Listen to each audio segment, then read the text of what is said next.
बहुत जन ये प्रोब्लेम फेस करते जे हमर कंसंट्रेशन होनी, फोकस होनी, माइंड बहुत डाइवर्ट हो डिस्ट्रैक्शन ले जाउची।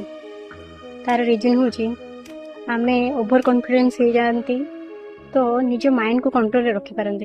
माइंड को कंट्रोल रखिया पई कोन कोन करिया दरकार मेन जिंस होची हम बॉडी रे एक्चुअली रिएक्शन हुए। अधिका स्ट्रेस फियर नहीं गले सब हार्मोनल चेंजेस हुए जो पई हम माइंड फंक्शन करवा स्टॉप कर दिए।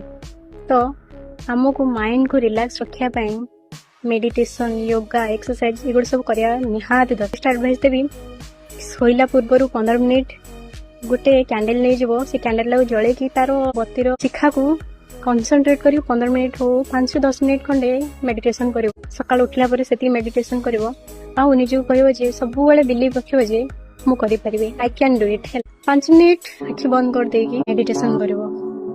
तापर देखियो जे तुम फोकस इंप्रूव न हो आ एटा गोटे दिन के हबनी, तुमको कंटिन्यूअसली 15 दिन खंडे कर जे चेंजेस न देखा जो तापर मते करिवो।